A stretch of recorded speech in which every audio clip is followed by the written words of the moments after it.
Educação em Destaque. Seu programa semanal de informações sobre educação.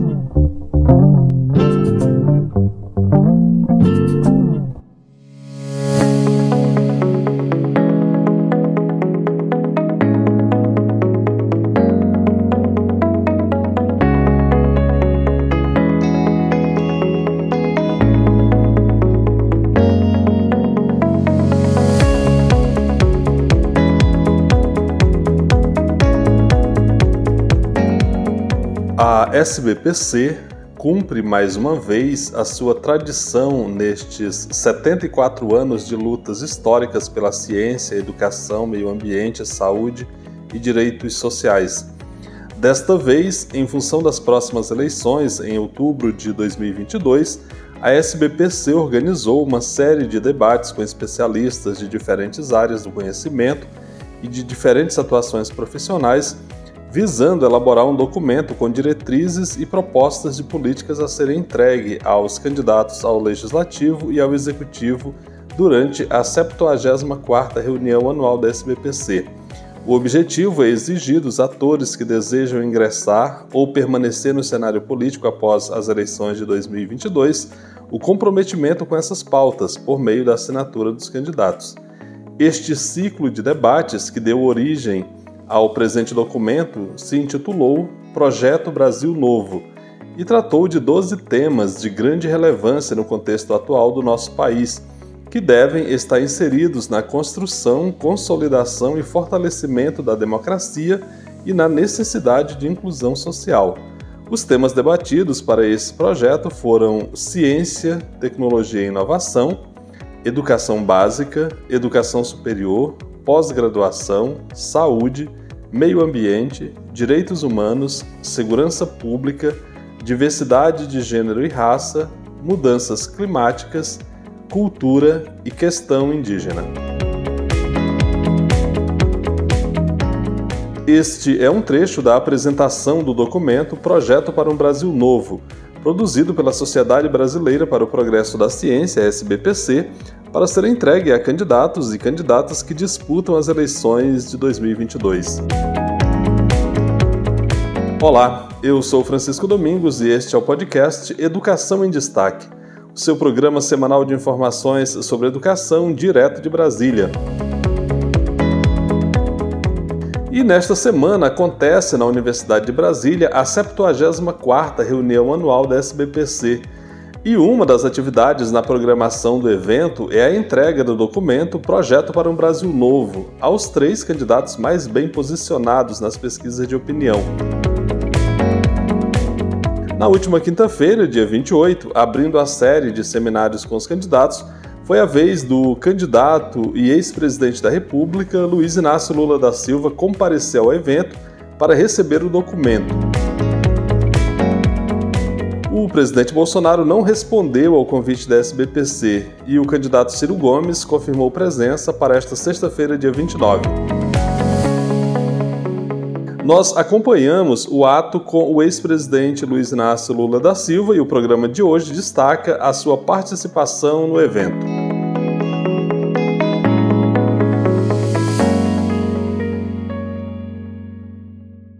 Pois é, esse evento com a participação do candidato e ex-presidente da República, Luiz Inácio Lula da Silva, começou com uma rápida acolhida aos presentes, feita pelo presidente da SBPC, o professor Renato Janine Ribeiro. Muito obrigado a todos aqui presentes. Este é um dia... Muito obrigado, reitor e equipe da UNB, muito obrigado, diretoria e equipe da SBPC. Este é um dia muito importante porque nós damos início aos encontros com os presidenciáveis. Nós convidamos os 3 candidatos com maior intenção de voto. A SBPC, vocês sabem, é uma entidade que representa politicamente a comunidade científica brasileira, mas não tem posição partidária. Então, já na última eleição, ela apresentou aos candidatos com maior intenção de voto e também a outros as demandas da comunidade científica. Uma parte endossou, outra parte não. Dos que endossaram, pelo menos um candidato que endossou, depois descumpriu a palavra e nós informamos isso. A reitora da Universidade de Brasília, a professora Márcia Abraão, usou a sua fala para apresentar a universidade e fez uma defesa da democracia. Vamos ouvir então a professora Márcia Abraão, reitora da Universidade de Brasília.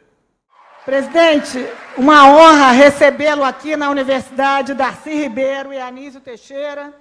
Cumprimento toda a comitiva, a Janja. Aqui nós temos professores, reitores, temos estudantes de graduação, de pós-graduação e muitos cientistas.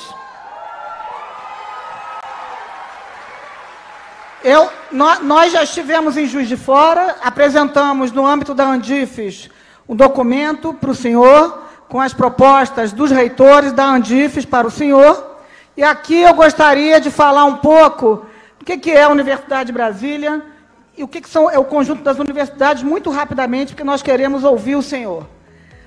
O senhor está, então, na Universidade de Darcy Ribeiro e Anísio Teixeira, uma universidade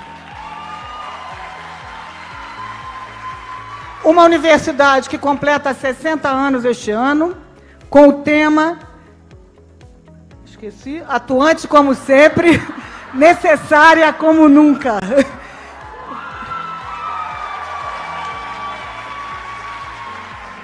Uma universidade que sabe bem o valor da democracia. Em 65, perdeu quase todos os seus professores na ditadura. Perdemos estudantes que seriam brilhantes, profissionais. Então, o primeiro valor que eu gostaria de trazer para o senhor, e isso para o conjunto das universidades, é o da democracia. Nós não abrimos mão da democracia.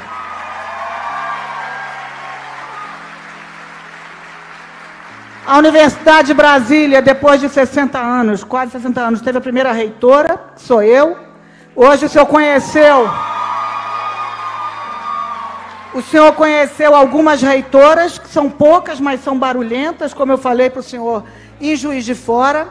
E nossas universidades têm passado, ao longo dos anos, por períodos de muita prosperidade, como na época do Reúne, na sua gestão, que eu tive a honra de coordenar aqui na UNB, também com a criação dos institutos federais, que estão aqui, e que interiorizou a educação superior para o Brasil. E a Universidade de Brasília, como o conjunto das universidades, atua diretamente com a sociedade, como mostra este evento da SBPC, fazendo ensino, pesquisa e extensão de excelência e com compromisso social, o que é a marca das nossas universidades. Para continuarmos avançando, como fizemos agora na pandemia, demos um exemplo de como nossas universidades têm capacidade de atuar com a sociedade. O que nós precisamos, presidente? Democracia e autonomia. É isso que nós precisamos para continuar e temos, então, certeza que é assim que o Brasil vai ter vai corresponder à sociedade com o que a sociedade dá para o país. Com tanta gente pobre, nós precisamos de democracia e de uma universidade forte e autônoma. Muito obrigada. O professor Renato Janine Ribeiro, que é o presidente da SBPC, novamente fez uso da palavra para explicar ao ex-presidente Lula e aos presentes como se deu o processo ali de produção do documento Projeto para um Brasil Novo. Vamos ouvir então essa fala do professor Renato Janine Ribeiro. Presidente e candidato, nós temos então a grande honra de recebê-lo aqui, aceitando nosso convite. Nós fizemos um trabalho muito importante, dirigido por nossa vice-presidente, professora Fernanda Sobral. Levante um instantinho para ser aplaudida, Fernanda. Professora emérita desta casa, professora emérita da UNB, que organizou 13 seminários ao longo do primeiro semestre, juntando temas sobre educação básica, educação superior, pós-graduação, saúde, segurança pública, cultura, meio ambiente, enfim, todas as áreas que compõem o círculo virtuoso que a democracia pode proporcionar quando vem junto com boa educação e pesquisa científica. Então, o resumo de todas as discussões, todas as contribuições está nesse pequeno livro, presidente, e nele também está, e eu faço um resumo muito rápido das propostas, porque nós estamos aqui, é para ouvir o presidente falar, não para nós mesmos. Então, eu resumo rapidamente. Primeiro, a questão da democracia, que nesse momento é crucial, dadas as ameaças que pairam sobre ela, e que nos levou a lançar um manifesto este domingo em defesa das urnas eletrônicas, que da última vez que eu vi já tinha mais de 20 mil assinaturas ontem à noite. Em 72 horas, ele se tornou um dos mais assinados no change.org. Segundo ponto, nós consideramos que a pesquisa científica deve voltar a ter a importância que teve no passado, com o ministro Sérgio Rezende, que aqui está também, e com outros titulares da pasta. Consideramos também que a educação é absolutamente primordial para todos os efeitos. Não existe oposição entre salvar vidas e salvar a economia. Não há economia boa sem educação de qualidade, formando pessoas capazes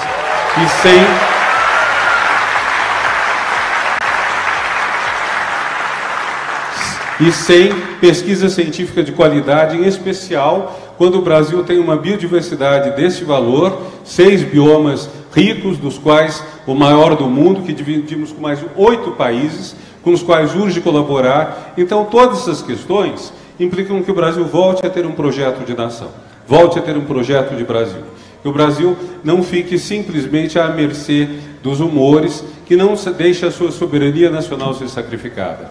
É o tema da nossa reunião anual, presidente, é ciência, independência e soberania nacional. Não apenas estamos tendo mesa sobre como se deu o processo de independência, com a guerra na Bahia, com a Batalha do Genipapo, que será celebrada em março de 2023, já no próximo mandato presidencial, que foi o maior conflito bélico no Brasil, no Piauí, como também pensamos no futuro. Quer dizer, o que cada ciência pode fazer para o Brasil ser efetivamente um país soberano. Finalmente, podemos resumir tudo isso dizendo que é um grande pacto pela vida. Nós notamos que no período militar, o governo que celebrou no dia 7 de setembro de 1972, a trazida dos corpos, a vinda dos corpos de Dom Pedro I e das suas 2 esposas. Foram então os cadáveres que foram trazidos ao Brasil. Este ano também a extrema-direita está nos trazendo o quê? Um coração dentro de um pote. Nós queremos vida, não queremos apenas a celebração da morte e do passado. É uma grande escolha que temos pela frente e nós sabemos, mesmo sem ter posição partidária, qual o nosso lado. Ao fazer uso da palavra, o ex-presidente Lula prestou conta dos investimentos dos governos petistas, tanto os 2 mandatos dele quanto dos mandatos da ex-presidenta Dilma Rousseff, para as áreas de ciência e tecnologia, além de criticar também a emenda constitucional 95, que é a emenda do teto de gastos. Quero parabenizar e agradecer aos pesquisadores e pesquisadoras, aos professores, professoras e estudantes, a todos os trabalhadores e trabalhadoras da educação, da ciência e da tecnologia, pelo trabalho que vocês realizaram. Parabenizo e agradeço às entidades científicas e instituições de ensino e pesquisa pelo que têm feito pelo Brasil, mesmo em um contexto tão adverso como vivemos atualmente. Quero também fazer uma homenagem especial à Universidade de Brasília pelos 60 anos de uma vida dedicada à produção de conhecimento e à luta pela democracia. A UNB nasceu do sonho de Darcy Ribeiro e Anísio Teixeira e é a prova viva de que sonhar vale a pena. Há 24 anos, em julho de 1998, quando era candidato a presidente da República, atendi a um convite da SBPC, semelhante a este, para estar presente na reunião anual realizada na cidade de Natal, no Rio Grande do Norte. O objetivo também semelhante ao de hoje era conversar com os pesquisadores e estudantes sobre as propostas para a ciência e para a educação. Não fui eleito naquele ano, mas quando assumi a presidência em 2003, logo começamos a trabalhar com a comunidade científica para discutir propostas e meios de torná-las realidade. Uma das primeiras medidas que tomamos foi reativar o Conselho de Ciência e Tecnologia, o CCT, pois eu sabia que era o melhor fórum para o governo dialogar com a comunidade científica e também com os empresários.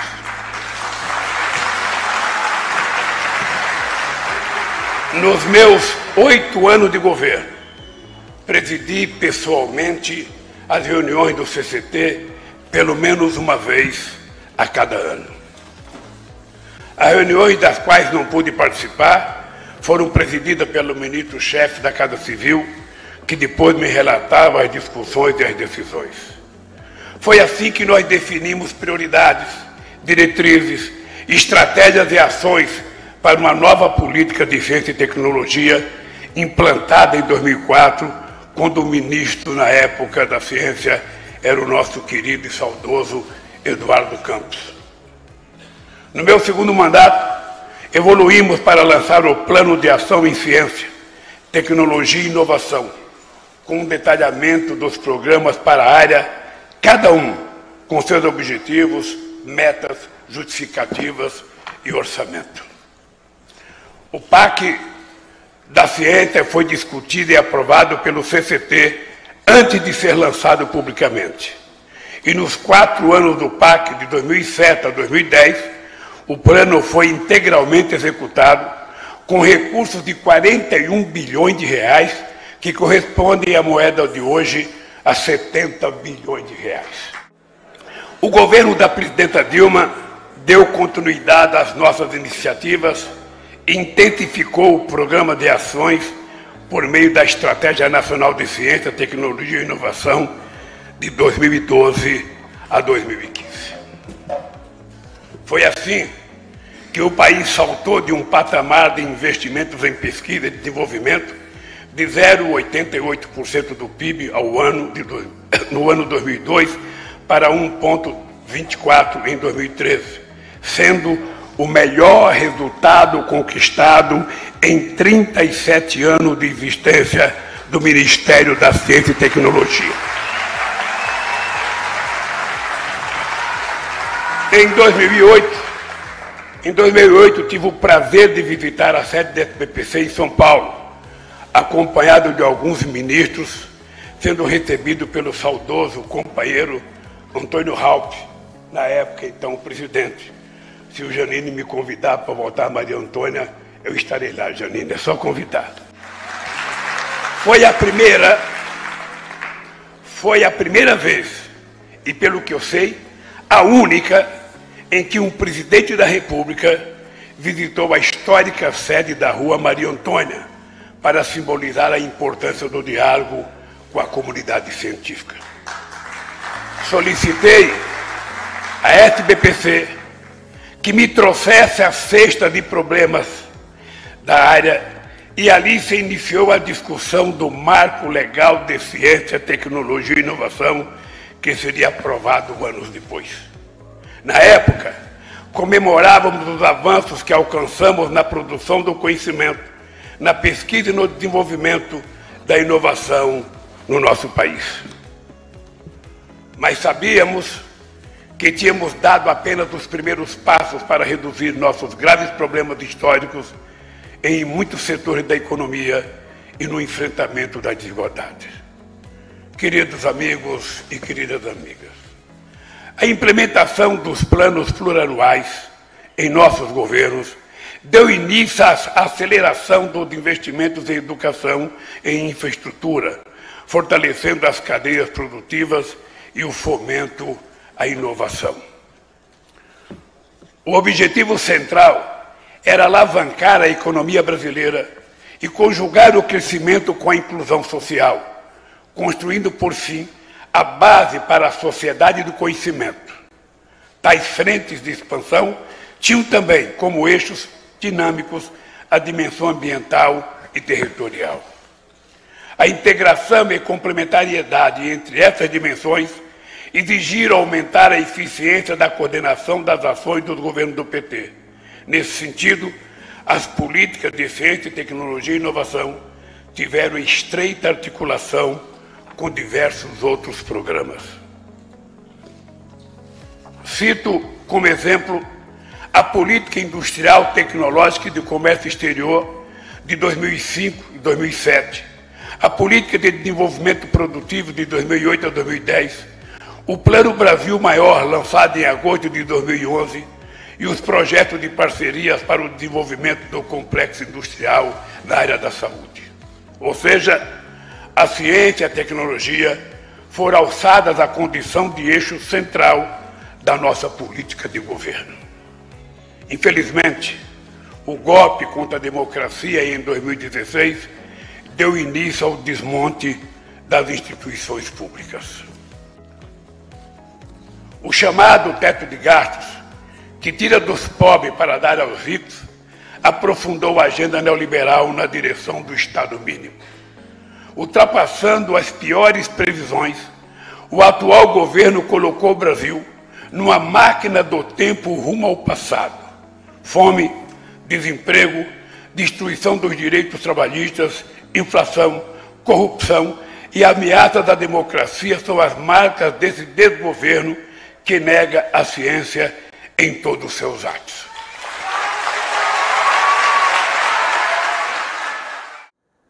Ao final do seu discurso, o presidente conclamou a sociedade a que se mobilize em defesa da educação e da ciência e tecnologia. Estou aqui mais uma vez, conclamando a sociedade brasileira para que se mobilize em defesa do Estado, em defesa da educação, da ciência e tecnologia e inovação, do meio ambiente, dos direitos humanos, da saúde e demais patrimônios brasileiros. Lutemos pela preservação da vida, pela garantia da soberania e a redução da desigualdade de nosso país. Convido a todos e a todas para o avanço na retomada do processo de desenvolvimento, numa perspectiva do uso dos recursos naturais com sustentabilidade e inclusão. Vamos reconstruir juntos um país em que a fome seja extinta para sempre. Um país em que todos os brasileiros e brasileiras tenham acesso à educação, saúde, moradia, emprego com salário digno e direitos garantidos e oportunidades para conquistar uma vida melhor.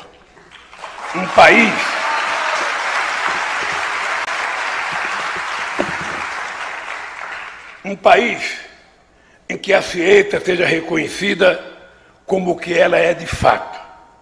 É uma ferramenta extraordinária para o progresso da humanidade. E que esse progresso não seja jamais privilégio de poucos, mas um direito de cada brasileiro e de cada brasileira.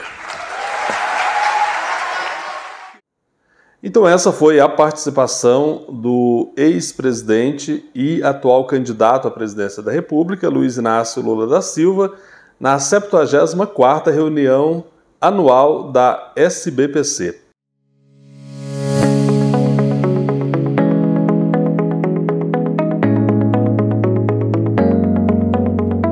E nós estamos chegando ao final do nosso programa. Muito obrigado pela sua audiência. O podcast Educação em Destaque é uma produção de Destaque 61, assessoria e consultoria.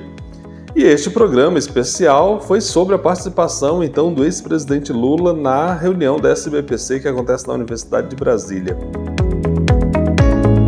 O podcast Educação em Destaque é feito com muita dedicação para você que valoriza conteúdo de qualidade, mas ele não seria possível sem o apoio dos nossos parceiros.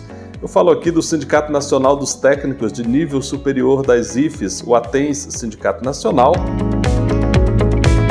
a ADURGS Sindical, que é o Sindicato Intermunicipal dos Professores de Instituições Federais de Ensino Superior do Rio Grande do Sul. Falo do Sindicato dos Docentes das Instituições Federais de Ensino Superior dos municípios de Ananindeua, Abaetetuba, Belém, Bragança e Cametá, o Sindiproifes Pará. E falo também da Casa Saberes Apoio Multidisciplinar. E você, ouvinte, também pode apoiar esse podcast. Procure por Educação em Destaque no Instagram. O nosso perfil é o educacão.destaque, então você pode acessar ali o nosso perfil e passar a seguir. A gente posta conteúdo no Instagram praticamente todos os dias, sobretudo chamando para ouvir o programa, o nosso podcast, mas também fazemos séries ali com conteúdos diversos e vale muito a pena você acompanhar por lá. Nós também estamos no Facebook e no YouTube, Educação em Destaque, tanto no Facebook quanto no YouTube. No YouTube você sabe que tem ali a ferramenta inscrever-se, então você pode se inscrever por lá. Aciona o sininho e assim toda vez que a gente subir um conteúdo novo por aqui, você vai ser informado e vai poder ouvir logo que a gente subir o conteúdo. Peço também que você divulgue aí esse programa nas suas redes aí, nos seus grupos, tanto de WhatsApp quanto de Telegram. Assim a gente pode alcançar um público cada vez maior e você é parte importante nessa estratégia aí de alcançar mais ouvintes. Eu fico por aqui, espero você na próxima semana. Até lá, um grande abraço e tchau, tchau.